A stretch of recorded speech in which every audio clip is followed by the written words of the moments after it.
인왕. 바위 위에 잔솔이 서고 아래는 이끼가 빛을 자랑한다. 굽어보니 바위 아래는 몇 폭이 난초가 노란 꽃을 벌리고 있다.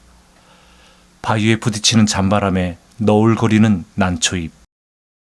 여는 허리를 굽히고 스틱으로 아래를 휘저어 보았다. 그러나 아직 난초에서는 4~5척의 거리가 있다. 눈을 옮기면 계곡. 전면이 소나무의 잎으로 덮인 계곡이다. 틈틈이는 철새의 바위도 보이기도 하나 나무 밑의 땅은 볼 길이 없다. 만약 그 자리에 한번 넘어지면 소나무의 잎 위로 굴러서 저편 어디인지 모를 골짜기까지 떨어질 듯하다. 여의 등 뒤에도 23장이 넘는 바위다. 그 바위에 올라서면 무학재로 통한 커다란 골짜기가 나타날 것이다. 여의 발 아래도 장여의 바위다. 아래는 몇 폭이 난초, 또 그 아래는 두세 그루의 잔솔, 잔솔 넘어서는 또 바위, 바위 위에는 도라지꽃. 그 바위 아래로부터는 가파로운 계곡이다. 그 계곡이 끝나는 곳에는 소나무 위로 비로소 경성시가의 한편 모퉁이가 보인다. 길에는 자동차의 왕래도 가막하게 보이기는 한다. 여전한 분요와 소란의 세계는 그곳에 역시 전개되어 있기는 할 것이다. 그러나 여가 지금 서 있는 곳은 심산이다. 심산이 가져야 할 온갖 조건을 구비하였다. 바람이 있고 암굴이 있고 산초 산화가 있고 계곡이 있고 생물이 있고 절벽이 있고 난송이 있고 말하자면 심산이 가져야 할 유수미를 다 구비하였다. 본시는 이 도에는 심산 중에 한 계곡이었다. 그것을 500년간을 닦고 갈고 지어서 오늘날의 경성부를 이룬 것이다. 이러한 협곡에 국도를 창건한 이태조의 본의가 어디 있었는지는 알 길이 없다. 그러나 오늘날의 한 삼복에게 자리에서 보자면 서울은 세계에 유례가 없는 미도일 것이다. 도해에 거주하며 식후의 삼보로서 푸대님 채로 이러한 유수한 심산에 들어갈 수 있다는 점으로 보아서 서울의 비길 도해가 세계에 어디 다시 있으랴. 회 흑색의 지붕 아래 고요히 누워있는 500년의 도시를 눈 아래 굽어보는 여의 사위에는 온갖 고산식물이 난성하고 계곡에 흐르는 물소리와 눈 아래 날아드는 기조들은 완연히 여로 하여금 등산객의 정취를 느끼게 한다. 여는 스틱을 바위 틈에 꽂아 놓았다. 그리고 굴러떨어지기를 면키 위하여 바위와 잔솔의 새에 자리 잡고 비스듬히 앉았다. 담배를 피우고 싶었으나 잠시의 산보를 어기고 담배도 안 가지고 나온 발이 더듬더듬 여기까지 미쳤으므로 담배도 없다. 시야의 한편에는 2~3장의 바위, 다른 한편에는 푸르른 하늘, 그 끝으로는 솔잎이 서너 개 어렴풋이 보인다. 그 기코로 몰려 들어오는 송진 내음새, 소나무에 불리는 바람소리, 유스키 짝이 없다. 여가 지금 앉아있는 자리는 개벽 이래로 과연 몇 사람이나 밟아보았을까? 이 바위 생긴 이래로 혹은 여가 맨 처음 발대어 본 곳이 아닐까? 아까 바위를 기어서 이곳까지 올라오느라고 애쓰던 그런 맹랑한 노력을 하여본 바보가 여 위에 몇 사람이나 있었을까? 그런 모험을 맛보기 위하여 심산을 찾는 용사는 많을 것이로되 결사적 인왕 등산을 한 사람은 그리 많으리라고 생각되지 않는다. 등 뒤 바위에는 암굴이 있다. 배암이라도 있을까 무서워서 들어가 보지는 않았지만 스틱으로 휘저어 본 결과로 두세 사람은 넉넉히 들어가 앉아 있음직하다. 이 암굴은 무엇에 이용할 수가 없을까? 음모의 도시 한양은 그새 500년간 별별 음흉한 사건이 연출되었다. 시각 끝에서 반시간 미만에 넉넉히 올 수 있는 이런 가까운 거리에 뚫린 암굴은 있는 줄 알기만 하였으면 혹은 음모에 이용되지 않았을까? 공상, 유수한 맛에 젖어있던 여는 이 암굴 때문에 차차 불쾌한 공상에 빠지기 시작하려 한다. 온갖 음모, 그 뒤를 잇는 사륙, 모함, 방축, 2조 500년간의 추악한 모양이 여로 하여금 불쾌한 공상에 빠지게 하려 한다. 여는 황망히 이런 불쾌한 공상에서 벗어나려고 또 주머니에 담배를 뒤적이었다.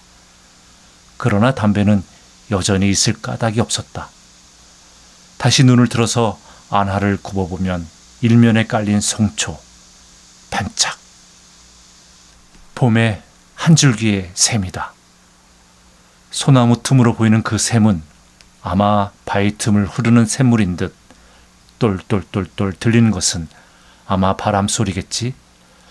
저렇듯 멀리 아래에 있는 샘의 소리가 이곳까지 들릴 리가 없다. 샘물. 저 샘물을 두고 한 개 이야기를 꾸미어 볼 수가 없을까? 흐르는 모양도 아름답거니와 흐르는 소리도 아름답고 그 맛도 아름다운 샘물을 두고 한 개 재미있는 이야기가 여의 머리에 생겨나지 않을까? 암굴을 두고 생겨나려던 음모 사륙의 불쾌한 공상보다 좀 더 아름다운 다른 이야기가 꾸며지지 않을까? 여는 바위 틈에 꽂았던 스틱을 도로 뽑았다.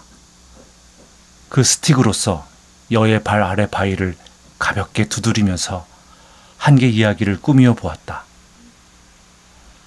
한 화공이 있다. 화공의 이름은 지어내기가 귀찮으니 신라 때의 화성의 이름을 차용하여 솔거라 하여 두자. 시대는 이 안하에 보이는 도시가 가장 활기 있고 아름답던 시절인 세종 성주의 때쯤으로 하여 둘까? 백악이 흘러내리다가 맺힌 곳, 거기는 한양의 전기를 한 몸에 지닌 경복궁 대궐이 있다. 이 대궐의 북문인 신무문 밖 우거진 뽕밭새에 한 중로의 사나이가 온외스런 얼굴을 하고 숨어있다. 화공 솔거였다. 무르익은 여름 뜨거운 볕은 뽕잎이 가려준다 하나 훈훈한 기운은 머리 위 뽕잎과 땅에서 우러나와서 꽤 무더운 이 뽕밭 속에 숨어있는 화공. 자그마한 보따리에는 점심까지 싸가지 온 것으로 보아서 저녁까지 이곳에 있을 셈인 모양이다.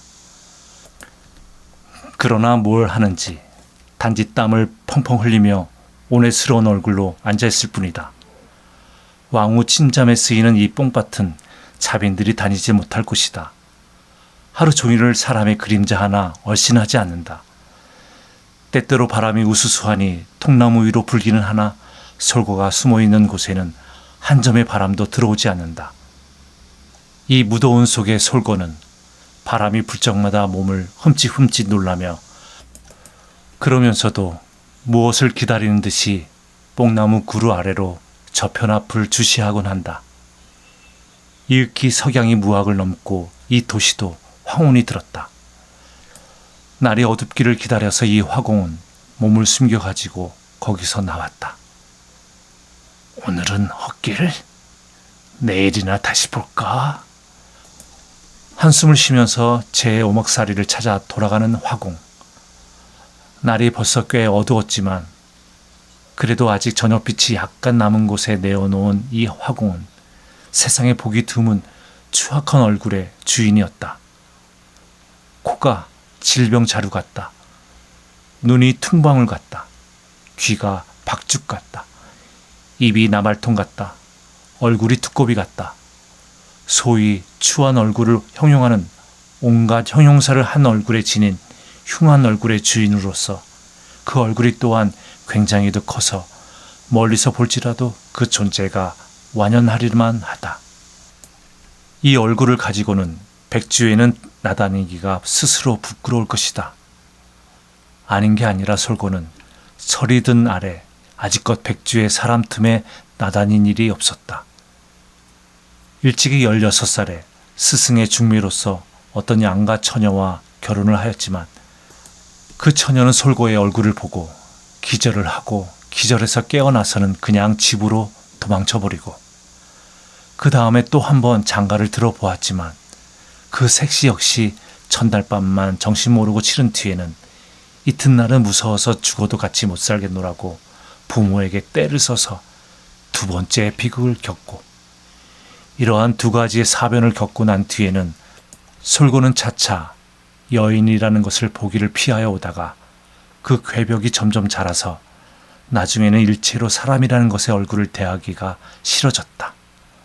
사람을 피하기 위하여, 그리고 또한 일방으로는 화도에 정진하기 위하여 인가를 떠나서 백악의 숲속에 조그마한 오막살이를 하나 틀고 거기 숨은 지 근 30년. 생활에 필요한 물건 혹은 그림에 필요한 물건을 구하기 위하여 부득이 거리에 나가야 할 필요가 있을 때는 반드시 밤을 택하였다. 피할 수 없이 낮에 나갈 때는 박립을 쓰고 그 위에 얼굴을 배로 가리었다. 화도에 발을 들여놓은 지 근 40년. 부득이한 금욕생활, 부득이한 운둔생활을 경영한 지 30년. 여인에게로 소모되지 못한 정력은 머리로 모이고, 머리로 모인 정력은 손끝에서 뻗어서 종이의 비단에 갈겨 던진 그림이 벌써 수천 점. 처음에는 이 그림에 대하여 아무 불만도 느껴보지 않았다. 하늘에서 타고난 천분과 스승에게서 얻은 훈련과 저축된 정력의 소산인 한 장의 그림이 생겨날 때마다 그것을 보면서 스스로 만족이 여기고 스스로 자랑스러이 여기던 그였다. 그러나 그런 과정을 밟기 20년에 차차 그의 마음에 돋는 불만, 그것은 어떻게 보자면 화도에는 이단적인 생각일지도 모를 것이다. 좀 다른 것은 그릴 수가 없는가? 산이다, 바다다, 나무다, 시내다, 지팡이 잡은 노인이다, 달이다, 혹은 돛담배다, 꽃이다, 과즙달이다, 소다, 목동이다. 이 밖에 그가 아직 그려본 것이 무엇이었던가? 유원한 맛, 단 한 가지밖에 없는 전통적 그림보다 좀 더 다른 것을 그려보고 싶다. 아직껏 스승에게 배운 바에 백발백념의 노응이나 피리 부는 목동 위에 좀 더 얼굴에 움직임이 있는 사람을 그려보고 싶다. 표정이 있는 얼굴을 그려보고 싶다. 이리하여 체리의 수법을 아낌없이 내어던진 솔고는 그로부터 10년간을 사람의 표정을 그리느라고 세월을 보냈다. 그러나 사람의 세상을 멀리 떠나서 따로이 사는 이 화공에게는 사람의 표정이 기억에 까맣다. 상인들의 간특한 얼굴, 행인들의 덜 무표정한 얼굴, 색군들의 싱거운 얼굴, 그새 보고 지금도 대할 수 있는 얼굴은 이런 따위뿐이다. 좀 더 색채 다른 표정은 없느냐? 색채 다른 표정, 색채 다른 표정. 이 욕망이 화공의 마음에 있고 커가는 동안에 화공의 머리에 솟아오르는 몽롱한 기억이 있다. 이 화공의 어머니의 표정이다. 지금은 거의 그의 기억에서 사라졌지만 어린 시절의 자기를 품에 안고 눈물 글썽글썽한 눈으로 굽어보던 어머니의 표정이 가끔 한순간씩 그의 기억의 표면까지 뛰쳐올랐다. 그의 어머니는 희세의 미녀였다. 대대로 이후의 자손의 미까지 모두 미리 빼앗았던지 세상에 드문 미인이었다. 화공은 이 미녀의 유복자였다. 아비 없는 자식을 가슴에 부담고 눈물 머금은 눈으로 굽어보던 표정. 철이 든 이래로 자기를 보는 얼굴에서는 모두 경악과 공포밖에는 발견하지 못한 이 화공에게는 40년 전의 어머니의 사랑의 얼굴, 아름다운 얼굴이 때때로 몸소리치도록 그리웠다. 그것을 그려보고 싶었다. 커다란 눈에 그득히 담긴 눈물, 그러면서도 동경과 애무로서 빛나던 눈, 입가에 떠오르던 미소, 번개와 같이 순간적으로 심안에 나타났다가는 사라지는 이 환영을 화공은 그려보고 싶었다. 세상을 피하고 세상에서 숨어 살기 때문에 차차 삐뚤어진 이 화공의 괴벽한 마음에는 세상을 그리는 정열이 또한 그만치 컸다. 그리고 그것이 크면 크니만치 마음속으로 늘 울분과 분만이 차 있었다. 지금도 세상에서는 한창 계집 사내들이 서로 부둥켜 안고 좋다고 야단할 것을 생각하고는 우물한 얼굴로 화피를 뿌리는 화공. 이러한 가운데서 나날이 궤벽하여가는 이 화공은 한 개의 미녀상을 그려보고자 노심하였다. 처음에는 단지 아름다운 표정을 가진 미녀를 그려보고자 하였다.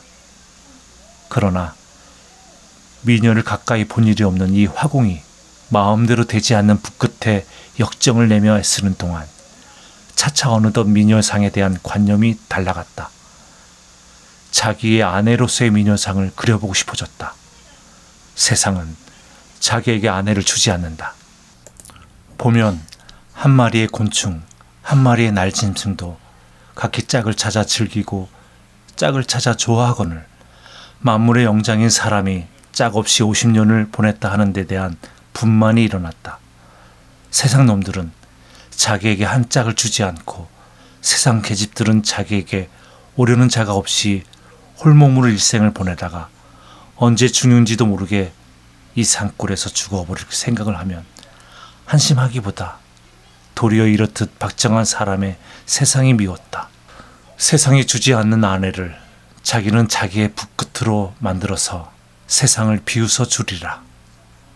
이 세상에 존재한 가장 아름다운 계집보다도 더 아름다운 계집을 자기의 붓끝으로 그려서 못나고도 아름다운 제하는 세상 계집들을 웃어주리라. 덜난 계집을 아내로 맞아가지고 천하의 절색이라고 믿고 있는 사내놈들도 깔보아 주리라. 4~5명의 처첩을 거느리고 좋다구나 하고 춤추는 헛놈들도 굽어보아 주리라. 미녀, 미녀. 눈을 감고 생각하고 눈을 뜨고 생각하고 머리를 움켜쥐고 생각해보나 미녀의 얼굴이 어떤 것인지 알 수가 없었다.